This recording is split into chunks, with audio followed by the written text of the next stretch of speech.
ॐ स्थापकाय च धर्मस्य सर्वधर्मस्वरूपिणे अवतारवरिष्ठाय रामकृष्णाय ते नमः।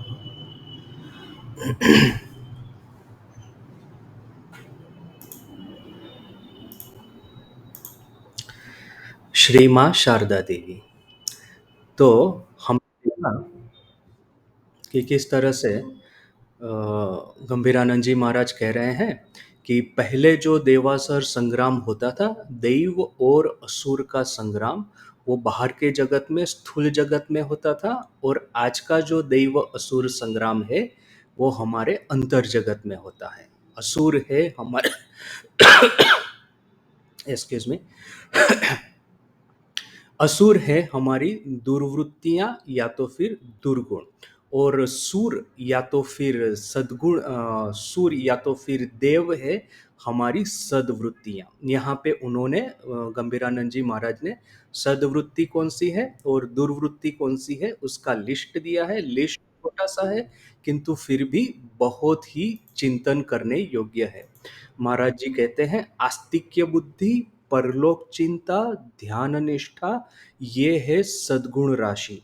और इनका जो एग्जैक्ट ऑपोजिट है वो है दुर्गुण राशि। अश्रद्धा, जड़वाद प्रियता और भोग परायणता, ये तीन और ये तीन, छह, सूर और असुर, देव और दानव, इनका घोर संग्राम हमारे अंतर जगत में हो रहा है। और जो जीतता है, मान लीजिए कि ये आस्तिक्य बुद्धि जीत गई, ये परलोक चिंतन यदि जीत गया, तो हम बाहर के जगत में हम लोगों का प्रेजेंस, हम लोगों की उपस्थिति हमारे समाज के लिए एक बेनिफिशियल हो जाएगी। हमारे समाज को इससे लाभ होगा। हम मैं छोटा था तो हम लोग गांव जाया करते थे, मेरी माँ के घर। तो वहाँ पे हमारे दादाजी थे, दादाजी यानी कि माँ के पिताजी। वो बहुत ही मतलब उम्र में बड़े थे। और उस समय अभी तो मुझे याद भी नहीं है उनके बारे में ज़्यादा कुछ, मैं बहुत छोटा था तब मैं उनको देखा था। तो मैं शायद 5-6 साल का होऊंगा जब मुझे याद है कि उनके साथ में मैं खेलता था, उनके साथ में बात करता था। तो उनकी जो प्रेज़ेंस है, हमें छोटे बच्चे हैं, अभी वो इतने उम्र में हमारे से बड़े हैं, और फिर भी हम लोगों को उनके पास में जाकर के बात करने में, खेलने में इतना आनंद आता था। तो हमारी एक छोटी-सी एक दुकान थी, वो दवाई की, तो दवाई की दुकान में वो बैठे रहते थे वहाँ पे। तो वहाँ पे वैसे कस्टमर भी आते थे, हम लोग छोटे बच्चे भी खेलते रहते थे। तो जाकर के उनके साथ में बात करेंगे, वो कस्टमर भी जो भी आएँगे वो उनके साथ में, दादाजी बैठे हैं तो चलो उनके साथ में तो थोड़ी-सी बात कर लें। तो वो है, एक छोटा-सा गाँव है, छोटे से गाँव में एक छोटी-सी दुकान है, और कुछ 4-5 लोग आते हैं दवाई लेने के लिए। उसमें हम बच्चे भी हैं। तो वो उनकी जो प्रेज़ेंस है दादाजी की, उससे वो पूरी दुकान में ऐसा लगता था जैसे शांति छा गई हो, जैसे कि एक तरह का एक क्या कहेंगे, एक पीसफुल एटमॉस्फियर क्रिएट होता हो। उस समय हमको ऐसा पता नहीं चलता था। हम लोग तो दुकान में जाते थे, क्या है कि वो कैंडी, स्वीट वग़ैरह वहाँ पे मिलता रहता है, तो हम लोग बोलेंगे कि हमको ये कैंडी चाहिए, वो कैंडी चाहिए, दुकान में जैसे रहता है, तो वे लोग हमको देते थे। तो बच्चे होने से हमको यही है कि चलो दुकान में क्यों जाते हैं, तो कैंडी मिलेगी इसलिए। किंतु देखिए कि ये एक बाह्य प्रलोभन की एक थी, मने चलो कि है बाह्य प्रलोभन, किंतु भीतर में से हमको कौन टानता है, भीतर में से हमको क्या खींचता है? ये जो वहाँ पे एक शांति जो उनकी प्रेज़ेंस से बनती थी, वो हमको वहाँ पे खींचता है।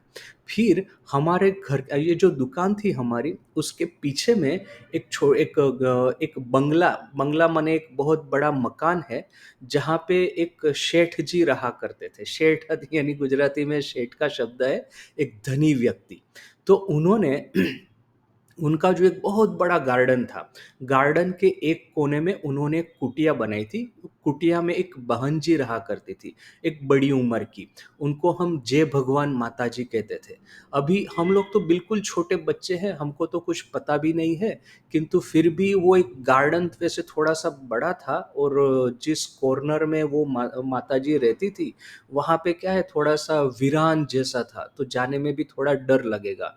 किंतु फिर भी हम लोग वहाँ पे जाते थे और माताजी को जय भगवान कहते थे और फिर उनको वो हमको कुछ न कुछ प्रसाद, ये बताशा वगैरह कुछ देती थी, तो वो लेकर के हम लोग वहाँ पे खेलते भी थे।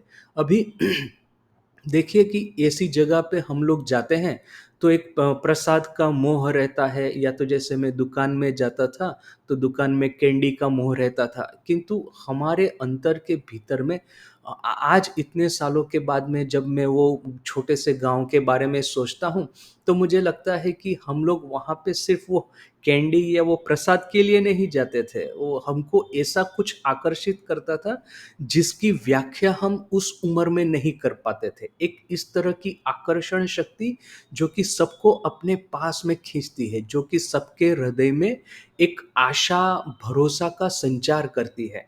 वो जैसे बाहर जाएँगे तो हम लोग थोड़ा-सा दुविधा में पड़ जाते हैं, क्या करें, कैसे करें, क्या होगा हमारे साथ में, अपना फ्यूचर क्या है, हमको क्या करना चाहिए वगैरह, ये जो सब चिंतन वगैरह चलता है। तो ऐसे लोगों के सामने जाकर के वो चिंतन थोड़ा-सा प्रशमित हो जाता है। एक नई आशा की किरण, एक नई आशा की लहर हमारे मन में वो प्रकट होती है।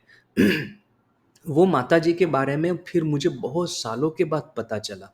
मैं तो बिल्कुल छोटा था और उनके पास में जाता था। वो तो अब गाँव में रहते ऐसे तो वो रहते हैं एक माताजी, क्या है वो उनके, अब छोटी उम्र में उनके साथ क्या बात करना, उनकी कुटिया में जाकर के बैठेंगे, तो देखता था कि फ़ोटोग्राफ्स वग़ैरह सब लगाए हुए हैं।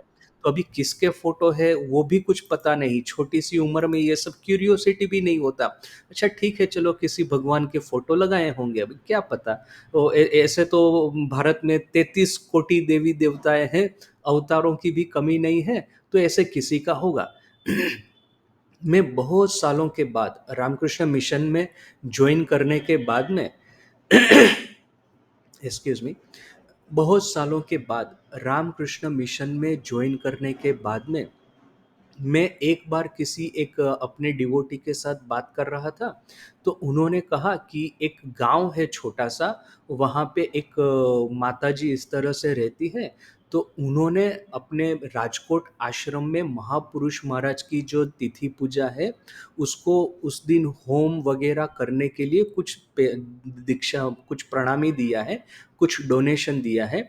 इसके लिए बाकी वैसे डायरेक्ट डिसाइपल की तिथि पूजा वैसे ही पूजा करके चलती है, किंतु महापुरुष महाराज की तिथि पूजा को होम होता है। तो मैंने कहा कि ऐसा क्यों? महापुरुष अभी उन्होंने जिस गाँव का नाम कहा, वो गाँव तो मेरा ही गाँव है, किंतु मैंने उनको बताया नहीं कि मैं तो उसी गाँव में, वो तो मेरा माँ का घर वहाँ पे है और छोटा था, तो हर साल वेकेशन में मैं 2 महीना, 3 महीना वहाँ पे जाता था। तो बहुत ही मेरा नज़दीक का रिश्ता है उस गाँव के साथ में।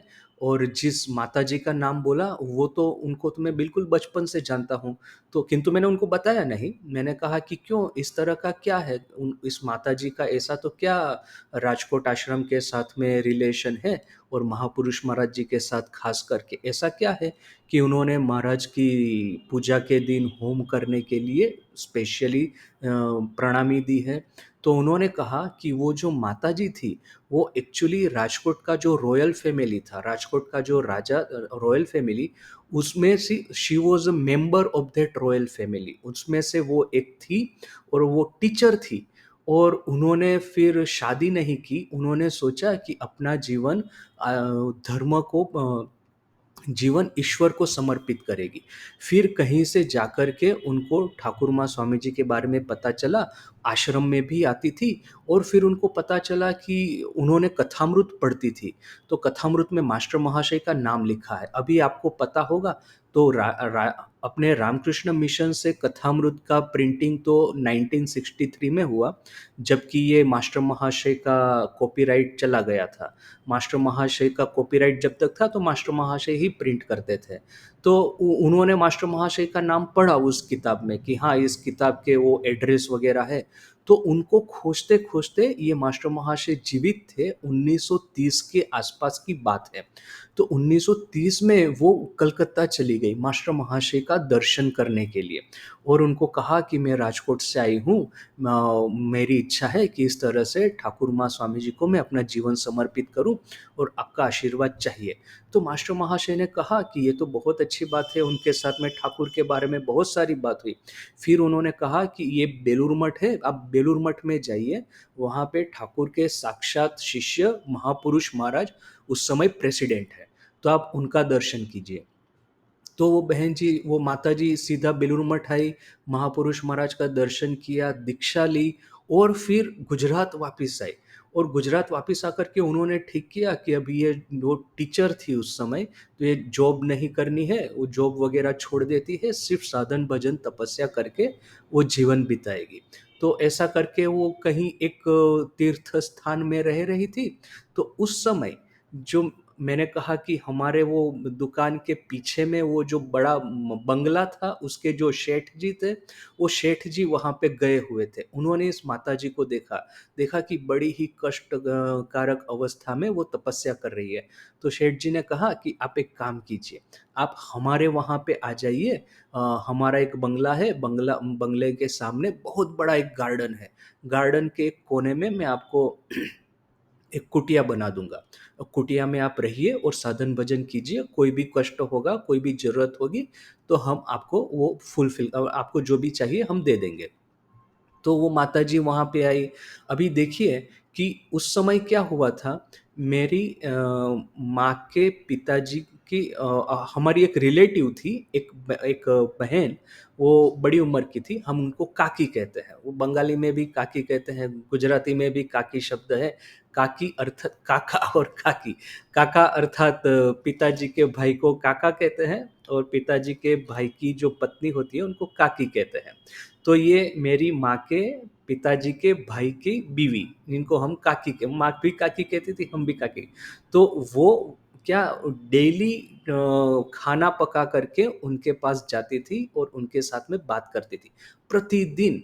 और हम लोग बच्चे लोग क्या करते हैं, वो माताजी के पास जाएगी, बैठेगी, बात करेगी, सब कुछ उनके साथ में, वो ठाकुर माँ स्वामी जी के बारे में जानेगी। और इतना ही नहीं, वो खुद ये काकी जो है और काका जो है, वो खुद बेलूर मठ जाकर के आए थे। अभी मैं छोटा था, मैं उसी घर में रह रहा हूँ, हर साल 2 महीने, 3 महीने में अपना वैकेशन के वहाँ पे बिताता हूँ, बड़ा हो गया, मुझे कुछ पता नहीं। अब क्या है कि क्यूरियोसिटी भी नहीं रहती ना इतना सब कुछ जानने के लिए, ऐसे तो है कितने भगवान हैं, कितने अवतार हैं, होंगे इसमें से कोई। मैं बड़ा हुआ, फिर मैंने स्वामी जी को पढ़ने की शुरुआत की, फिर स्वामी जी को पढ़ने के बाद में मैंने रामकृष्ण मिशन जॉइन किया। रामकृष्ण मिशन में जॉइन करने के बाद में गुजरात में फिर से मेरा पोस्टिंग हुआ और ये डिवोटी के साथ मेरी बात हो रही है और डिवोटी मुझे सब कुछ पूरा बैकग्राउंड वो माताजी का बता रहा है। अभी मैंने उनको बताया नहीं कि मैं उनको कितने बिल्कुल बचपन से जानता हूँ, बिल्कुल छोटे थे हम लोग, उनके पास में जाकर के खेलते थे, उनके पास में माँग करके प्रसाद खाते थे और जो कुटिया, उसमें जो फ़ोटोग्राफ थे उनको प्रणाम भी वो करवाती थी। अभी मुझे पता भी नहीं था कि वो ठाकुर माँ स्वामी जी है। बच्चे को ये सब क्या वो होने वाला है, वो समझ में आने वाला है। तो मैं बताया नहीं उनको, किंतु वो डिवोटी ने मुझे पूरी बात बताई, माताजी की पूरा बैकग्राउंड स्टोरी बताई। तब कहीं जाकर के मैंने वो जो मेरी जो काकी है, उनको मैंने फ़ोन किया। तो मैंने कहा कि वो आपको याद है ना वो माताजी, जय भगवान माताजी हम उनको कहा करते थे, क्योंकि हम उनके पास में जाते थे और जय भगवान करके उनको प्रणाम करते थे। तो मैंने उनको पूछा कि वो जो जय भगवान माताजी है थी, उनका तो उस समय देहांत हो गया था, तो क्या वो रामकृष्ण मिशन के साथ में संलग्न थी? वो क्या वो ठाकुर माँ स्वामी जी के फ़ोटोग्राफ थे, रामकृष्ण विवेकानंद के? क्या वो बेलूर मठ गई थी? तो मेरी काकी को सब कुछ पता था। उन्होंने कहा कि हाँ, वो तो ठाकुर माँ स्वामी जी के ही फ़ोटोग्राफ्स थे और वो प्रतिदिन कथामृत पढ़ा करती थी और मैं खुद, वो हमारी काकी खुद बेलूर मठ जाकर के आई है, उनके पास में से सीख कर के। और हम लोग जो है, जो प्रतिदिन जाकर के जिस फ़ोटो को प्रणाम करते हैं, बिल्कुल मैं छोटा-सा बच्चा था, वो वही ठाकुर माँ स्वामी जी। तो मैं इतना आश्चर्यचकित हो गया, देखिए कि मैं तो सोचता था कि मैं बड़ा हुआ हूँ, अक्ल आई है, अपनी बुद्धि से मैंने स्वामी जी को फ़िलॉसफ़ी समझ कर के मैं यहाँ पे आया हूँ।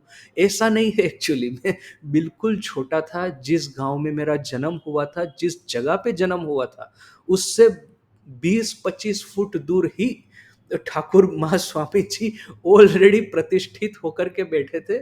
ऑलरेडी मेरे ऊपर उनकी नज़र थी और पहले से ही जैसे कि मुझे चिन्हित कर दिया था कि मुझे बड़े होकर के यहीं पे ही आना है। तो देखिए मैं छोटा था, मुझे कुछ पता नहीं, किंतु फिर भी बार-बार वो छोटी कुटिया में जाकर के वहीं पे खेलते रहना, वहीं पे उनको जाकर के प्रणाम करना। किसी ने तो ऐसा मुझे सिखाया नहीं था, वो जो काकी भी मुझे ऐसा नहीं कहती थी कि जाओ तुम उनसे उनके साथ में जाकर के बात करो। वो तो प्रतिदिन भोजन बना करके, पका करके उनको खिलाने को जाती थी, वो हमको पता है। किंतु हमको बच्चों को जाना है वहाँ पे, ऐसा तो हमको कोई बोलता नहीं था। हमको तो पूरा फ्रीडम था, जो चाहे जितना खेलना, दौड़ना, हँसी-मज़ाक करना चाहे, वो ऐसा कर सकते थे। और गाँव में हम लोग जाते भी क्यों हैं वेकेशन में?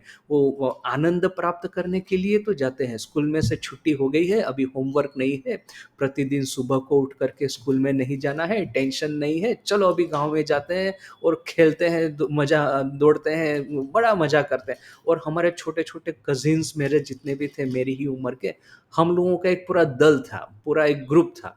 तो हर वेकेशन में हम लोग वहाँ पे इकट्ठा होते थे, बहुत खेलना-धुलना वो सब चलता था। मेरे अंकल, मेरे आंटी, मामा-मामी वग़ैरह वो मुझे इतना प्रेम करते थे कि वो हर समय मुझे ऐसा लगता था, चलो गाँव में जाते हैं, चलो गाँव में जाते हैं। तो देखिए कि उस समय जो मुझे नहीं समझ में आता था, जो आज समझ में आ रहा है, मेरे दादाजी जो थे, वो जय भगवान माताजी थी, उनका प्रेज़ेंस ठीक है, मेरी उम्र के कज़िन्स वग़ैरह के साथ में मैं खेलता था, उसका तो आनंद है ही है, जो कि बच्चों के समझ में आता है। किंतु जो बच्चों को समझ में नहीं आता है, वो है ऐसे बड़े लोगों की उपस्थिति, जिनकी प्रेज़ेंस मात्र वहाँ पे आशीर्वाद, शांति, आशा, भरोसा ये फैलाती है। तो आज इतने सालों के बाद में मुझे क्या याद है? मुझे वो याद नहीं है कि मैं मेरे मित्रों के साथ में, मेरे कज़िन के साथ में क्या खेलता था। वो अभी वो याद नहीं आ रहा है। किंतु वो कुटिया में जाता था, जय भगवान माताजी वहाँ पे हम खेलते थे, वो मुझे याद है। मेरे दादाजी के साथ में मैं बैठता था, उनके साथ में मैं बातें करता था। बात क्या करता था वो याद नहीं, किंतु उनके साथ में जो बैठता था, उनका प्रेज़ेंस अनुभव करता था, अनुभूत करता था, वो आज मुझे याद है। वो छोटी-सी दुकान थी, किंतु छोटी-सी दुकान में, छोटे से गाँव में भी इस तरह की शांति थी, जो कि मन को सब समय लुभा करके वहाँ पे खींच के ले जाती थी।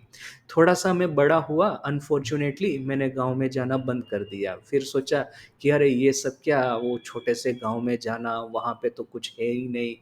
हमको तो एक इंटेलेक्चुअल डेवलपमेंट करना है, और मैं किताबें पढ़ने की शुरुआत कर दी थी। तो फिर जब स्कूल में वेकेशन होता था, मैं 10-11वीं की बात कर रहा हूँ, बस वो वहाँ पे बहुत सारी किताबें पढ़ेंगे, बहुत सारा कुछ चिंतन करेंगे और इंटेलेक्चुअल परसूट ऐसा, हम तो बड़े हो गए हैं, हमको इंटेलेक्चुअल परस्यूट चाहिए, कोई इंटेलेक्चुअल एंगेजमेंट चाहिए। ऐसा एक मेरे मन में फिट हो गया था, फिर मैंने गाँव में जाना बंद कर दिया। फिर ऐसा भी हुआ कि हमारा जो घर था, वो दुकान थी, वो हमारे जितने भी रिलेटिव्स थे, धीरे-धीरे करके सभी लोग गाँव छोड़ कर के चले गए। वो हमारा घर भी बेच दिया गया, दुकान भी बेच दी, वो अभी कुछ नहीं रहा। एक छोटा-सा एक एक घर है, शायद एक घर है, किंतु हमारा बहुत बड़ा घर था, बहुत बड़ा जॉइंट फैमिली था। सब कुछ अभी वो चला गया, सभी लोग अभी बाहर जा कर के वो चले गए हैं, क्योंकि छोटे से गाँव में कौन रहेगा? वहाँ पे तो करियर नहीं है, फ्यूचर नहीं है बच्चों के लिए। तो किंतु देखिए कि अभी आज इतने सालों के बाद में, किंतु मुझे मैं जब अपने बचपन के बारे में सोचता हूँ, तो मैं ये नहीं सोचता कि मैं किस लाइब्रेरी में जाकर के क्या किताब पढ़ता था, या तो फिर मैं किस स्कूल में जाकर के क्या स्टडी करता था, वो सब तो है। किंतु जो सबसे ज़्यादा याद आता है, वो छोटा-सा गाँव, छोटी-सी दुकान, वो छोटी-सी कुटिया, जहाँ पे हम प्रसाद माँगने के लिए या तो कैंडी माँगने के लिए चले जाते थे। तो वो आज मुझे याद है, और उसका जो आनंद और उसका जो आशा और शांति है, this is what we crave today. बड़े होने के बाद में छोटे हम जो थे बच्चे उस समय की जो हमको एक एक निर्मल आनंद, आज का हमारा आनंद क्या है कि सब समय there is some sort of tension lurking behind every joy, every enjoyment that we have. कुछ भी आज बाहर घूमने को जाओ, कहीं कुछ पर्व है, कुछ उत्सव है, हम कहीं से भी कुछ भी प्राप्त करने को ट्राई करते हैं, आनंद प्राप्त करने को ट्राई करते हैं, पीछे में एक थोड़ा सा टेंशन, एक थोड़ा सा रिस्पॉन्सिबिलिटी। अभी हम लोगों को टेंशन नहीं होता है, मेरा है जैसे मेरा एक सेंस ऑफ रिस्पॉन्सिबिलिटी है कि ये काम चल रहा है, ये प्रोजेक्ट चल रहा है, ये किताब मुझे लिखनी है, मैं एक साथ में 30-40 किताब ट्रांसलेट करता हूँ पब्लिकेशन में, और 4 से 5 नई किताबें मैं अपने से लिख रहा हूँ। तो यही चलता रहता है, अच्छा इस किताब में अभी नेक्स्ट क्या ट्रांसलेट करना है, किसी डिफ़िकल्ट पैसेज के ऊपर में, किसी डिफ़िकल्ट सेंटेंस या तो फिर वर्ड के ऊपर में मैं अटक गया हूँ, तो उसके बारे में उसका सॉल्यूशन लाना है, डिक्शनरी खोल के देखो, रेफरेंस बुक खोल के देखो, किसी सीनियर साधु को उसका अर्थ पूछो, यही सब चलता रहता है। उत्सव भी होता है तो हम लोग 100% जो एन्जॉय जब बचपन में करते थे, वो हम आज नहीं कर पाते। तो देखिए कि ये सद्गुण राशि जिनके भीतर में विजय प्राप्त करती है, ऐसे लोगों की प्रेजेंस अभी आज बड़े होकर के हमको रामकृष्ण मिशन में सिमिलर एक्सपीरियंस क्या है, जबकि गौतमानंद जी है या तो सुहितानंद जी है या तो विमलात्मानंद जी महाराज है, हमारे वाइस प्रेसिडेंट रिसेंटली जो अभी विजिट कर रहे हैं हमारे सेंटर में, अभी इस 30 तारीख को ही, 30 सितंबर को ही गौतमानंद जी आने वाले हैं राजकोट में। तो अभी उनकी उपस्थिति है जो कि हमको सिमिलर पीस और होप हमको प्रदान करती है। किंतु फिर भी आज बड़े होने के बाद में हम वाइस प्रेसिडेंट महाराज को प्रणाम भी करते हैं, नाइट क्लास हमारा साधुओं का होता है, हम महाराज जी पुराने दिनों की बातें याद करते हैं, सुनकर के बहुत आनंद आता है। किंतु आज बड़े होने के बाद में जो निर्मल आनंद जो बचपन का था, वो नहीं आने वाला है, क्योंकि always at the back of our mind there will hide remain hiding a sense of responsibility, a sense of से एक एक डेडलाइन है, ये है वो है, उसको हमको कंप्लीट करना है, वो सब समय पीछे में रहता है। तो हमको लगता है जब ध्यान करते हैं तब लगता है कि चलो फिर से ये वो बचपन, ये जो ठाकुर बालक भाव कहते हैं ना, बालक भाव यानी कि सिर्फ ये नहीं कि आप ईश्वर माँ है और माँ के साथ में जैसे बच्चा खेलता है वैसे ही ईश्वर के साथ में हम वार्तालाप करें, या तो माँ के ईश्वर के साथ में हम बच्चे हैं ऐसा सोच करके खेलें। सिर्फ इतना ही नहीं, बालक भाव का अर्थ है जब हम खुद बच्चे थे तो किस तरह से मुक्त मन होता था, किसी भी तरह का रिस्पॉन्सिबिलिटी, सेंस ऑफ रिस्पॉन्सिबिलिटी नहीं था, किसी भी तरह का टेंशन नहीं था। हाँ, स्कूल में जाते थे किंतु स्कूल खत्म हो गया, बात खत्म हो गया। अभी वो आज जितना वो हम, ऐसा नहीं है कि ऑफिस में से घर चले जाते हैं, तो जैसे हम लोग यहाँ पे ऑफिस में से अपने रूम में चला गया तो ऑफिस का काम ऑफिस में रह जाएगा, ऐसा नहीं होता है। ऑफिस का काम रूम में आता ही आता है, अपने मन के ऊपर में सवार होकर के। बच्चे थे तो अपना मन का स्ट्रेंथ भी इतना था कि स्कूल में से घर आ गए तो स्कूल स्कूल में ही रह गया, घर में और कुछ चालू हो गया। उन्हें आप कह सकते हैं कि ये तो ठीक नहीं हुआ, आपका पढ़ाई लिखाई का मामला है, होमवर्क करना है वगैरह वगैरह। किंतु क्या है कि वो चलो बड़े होकर के पढ़ाई लिखाई अच्छे से नहीं होगी तो कैरियर ठीक से नहीं बनेगी, वो भी एक है। और दूसरा है कि आजकल अपना जीवन इतना एक मटेरियलिस्टिक हो गया है, कैरियर ओरिएंटेड हो गया है कि हम लोग सोच ही नहीं सकते कि उस पहले के ज़माने में लोग कैसे रहते थे। मुझे याद है मेरे दादाजी हमको किसी बगीचे में या किसी जगह पे घूमने के लिए ले जाते थे, तो ऐसे ही बात-बात में बात हुआ कि चलो चलते हैं वहाँ पे, तो खड़े हो गए और चलना शुरू कर दिया। वो चलो उस गार्डन में घूम के आते हैं, चलो किसी रिलेटिव के वहाँ बैठ कर के आते हैं, चलो किसी के घर जा कर के मिल कर के आते हैं, या चलो अभी मंदिर में जाना है, इच्छा होने से ही खड़े होकर के चले जाते थे। ऐसा कुछ पकड़ने वाला ऐसा कुछ नहीं था। आज हम इतनी सारी चीज़ों में बंधे हुए हैं कि मैं चाहने से भी इच्छा होकर के चलो आज 2 दिन छुट्टी लेके वहाँ पे चला जाता हूँ, ऐसा होने वाला नहीं है। मुझे प्लान करना पड़ेगा, सब यहाँ की रिस्पॉन्सिबिलिटी किसी को देनी पड़ेगी, तब कहीं जाकर के मैं अपने को छोड़ पाऊँगा, यहाँ से मुक्त कर पाऊँगा। हम सबके साथ में ये है। इतना हम ये जो आज का जीवन है, इतना फ़ास्ट पेस्ड जीवन हो गया है कि सब समय हमारा कुछ न कुछ एंगेजमेंट रहता है। एक बिना काम के हम बैठे हैं, एक फ्री टाइम हमारे पास में है। लगता ही नहीं है कि हमारे पास में फ्री टाइम है, जिस समय में हम जो चाहे वो कर सकते हैं, ऐसा कभी होता ही नहीं। सब चीज़ करने के लिए हमको प्लान करना है।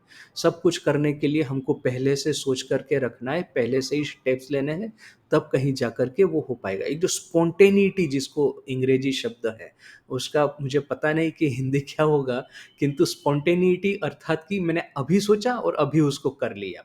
अभी अभी ही उसको प्लान करके, ऐसा करके, वो पहले से ही डिसाइड करके, ऐसे नहीं, स्पॉन्टेनिटी अभी सोचा, अभी कर लिया। वो अपने जीवन में से धीरे-धीरे करके वो देख रहे हैं कि चला जा रहा है। तो एक सरल जीवन की ओर हम वापिस जाएँ, ये जो परलोकवाद, ये आज भौतिक जगत में हम इतने लिप्त हो गए हैं कि इसके परे भी एक जगत है, जिसके लिए हमको समय देना है, जिसके लिए हमको एक स्पॉन्टेनियस एक एक होप, एक स्पॉन्टेनिटी, फिर एक क्या कहेंगे, एक अदरवर्ल्डलीनेस, ये सब हमको डेवलप करना है, ऐसा हमको कभी-कभी हम लोग भूल जाते हैं। और इस तरह के हम जिसमें देखते हैं, मैं टीसी में पहली बार गया था, ट्रेनिंग सेंटर बेलूर मठ में होता है। तो ट्रेनिंग सेंटर में क्या है कि 2 साल हमको रहना है, वहाँ पे शास्त्र है, ठाकुर माँ स्वामी जी की बातें हैं, सब कुछ सीखना है। तो वो बड़ा ही एक इंटेंस एक्सपीरियंस रहता है। सुबह को 4 बजे से मंगल आरती से शुरुआत करके एक पूरा एक शेड्यूल बनाया हुआ होता है हमारे लिए, तो every moment, every minute, every hour schedule को फ़ॉलो करना है। तो मैं जिस दिन पहले ही दिन गया था, तो वहाँ पे एक सीनियर महाराज मुझे बोलते हैं कि भाव में रहने से यहाँ पे नहीं चलेगा, यहाँ पे बिल्कुल प्रैक्टिकल होके रहना पड़ेगा। तो मैंने कहा, मुझे एकदम एकदम दुःख हो गया। मैंने कहा कि देखो, ठाकुर खुद सब समय भाव में रहते थे। ठाकुर खुद किसी समय किसी चीज़ का प्लानिंग नहीं करते थे। किसी तरह का रूटीन में ठाकुर को बाँध करके नहीं रख सकते थे।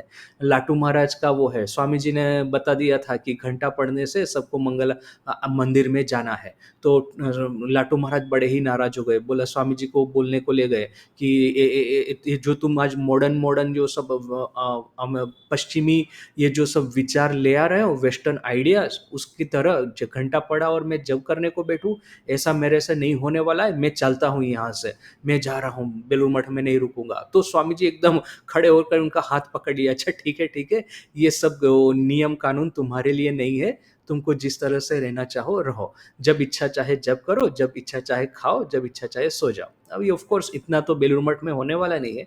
लाटू महाराज जब भी बेलूर मठ में ज़्यादा रहे भी नहीं, किंतु एटलीस्ट उनको पता है कि सबके साथ में चलना चाहिए। तो देखिए कि इस तरह का एक अपना था हिस्ट्री।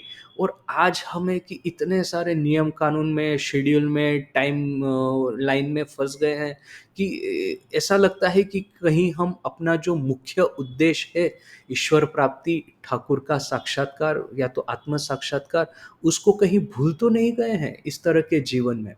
किंतु अब स्वामी जी ही तो ये सब चीज़ों की शुरुआत करके गए हैं। यहाँ पे कल ही एक डिवोटी के साथ में मेरी बात हो रही थी। वो व्हाट्सएप पे उसने मैसेज किया कि एक और तो ठाकुर कहते हैं कि किसी मंदिर में जाते हो, तो काली मंदिर में जैसे जाते हो, तो काली मंदिर में जाने के समय क्या तुम माँ का पहले दर्शन करोगे कि धक्का मुक्की करके कैसे भी करके माँ का दर्शन प्राप्त करोगे, ना कि फिर बाहर में खड़े रह करके भिखारियों को भिक्षा देने में समय गंवा दोगे, ऐसा ठाकुर कहते हैं। दूसरी ओर स्वामी जी का एक इंसिडेंट है। स्वामी जी बड़े ही विमर्श होकर के बैठे थे। कोई एक मारवाड़ी एक उनके पास में आया, धनी व्यक्ति, वो शास्त्र चर्चा करने के लिए, और स्वामी जी बड़े ही नाराज होकर के बोल दिए कि ये सब शास्त्र चर्चा को छोड़ो, पहले ये देखो कि तुम्हारे आसपास में कितने गरीब लोग बैठे हैं, कितने भूखे लोग बैठे हैं, उनको कुछ खाने को दो। जब तक उनको खाने नहीं दोगे, तुम्हारा शास्त्र चर्चा किसी काम का नहीं है। तो ये वॉलंट डिवोटी है अपना, उसने प्रश्न किया कि ये दो इंसिडेंट है, क्या इसमें क्या विरोधाभास नहीं है? आप इह जगत और परलोक जगत, ये जो भौतिक जगत है, स्वामी जी तो हमको भौतिक जगत में बांध देना चाहते हैं क्या? ठाकुर क्या परलोक या तो फिर अधरवर्ल्ड के बारे में, दूसरे जगत के बारे में बात कर रहे हैं? स्वामी जी हमको इस जगत में बांधना चाहते हैं। क्या इन दोनों में विरोधाभास नहीं है? तो विरोधाभास वैसे नहीं है, लगता है, फिलोसॉफिकली नहीं है, क्योंकि हम लोग पूरा समय जप ध्यान करके नहीं रह सकते हैं। कर्म और चिंतन, प्रार्थना, कर्म तो हमको करना ही है। आप कर्म, प्रार्थना वगैरह दिन भर कितना करेंगे? देयर इज़ वन लिमिट कि आपका बॉडी, आपका माइंड कितना ले पाएगा। तो कर्म तो आपको करना ही है, भोजन तो आपको जुगाड़ करना ही है। तो क्यों नहीं सत्कर्म करके हम अपना भोजन का जुगाड़ करें? क्यों हम दुष्कर्म करके अपने भोजन का जुगाड़ करेंगे? तो वैसे साइकोलॉजिकली भी कुछ गलत नहीं है, फिलोसॉफिकली भी कुछ गलत नहीं है बोल कर के मैंने उनको लंबा-लंबा आर्गुमेंट दिया। हमको सबको पता है कि ठाकुर और स्वामी जी के बीच में विरोधाभास आप कितना ही दिखे, आप परफेक्टली उनको ऐसा कभी कहने वाले नहीं है कि हाँ, सही-सही विरोधाभास है। हम सबको पता है कि at one point there is a reconciliation, at one point there is a harmony. किंतु फिर भी ऐसे प्रश्न बार-बार होते हैं, सबके मन में होते हैं, भक्तों के मन में भी, हमारे मन में भी, कि ये जो अधरवर्ल्डलीनेस है, ये जो परलोक है, और उसके उसके भीतर में हमको इस जगत की रिस्पॉन्सिबिलिटीज बिल्कुल छोड़ कर के एक स्पॉन्टेनियस बिहेव करना है, तो वो हमसे होगा कि भी नहीं। तो ये जो सब चिंतन देखिए, कि जिसके भीतर में ये सद्गुण राशि विजय प्राप्त करती है, ऐसे लोगों के पास बैठ कर के हमारी ये सब दुविधा, हमारी शंका, हमारे मन के ये जो टेंशन वगैरह धीरे धीरे करके दूर होते हैं, और हमको, हमारे मन को शांति होती है। और जिनके मन में दुर्गुण राशि विजय प्राप्त करती है, उनके पास में जाने से ही पता चलता है कि अरे, हमारे मन में भी द्वेष, ईर्ष्या, क्रोध वगैरह का जन्म होता है, और ऐसे लोग खुद तो बड़े परेशानी में रहते ही है, पूरे जगत में परेशानी फैलाते हैं। तो ये अंतर का जो युद्ध है, सिर्फ अंतर में नहीं रहता, वो उसका एक रिपल इफेक्ट, इसका साइड इफेक्ट इस बाहर के जगत में भी आता है।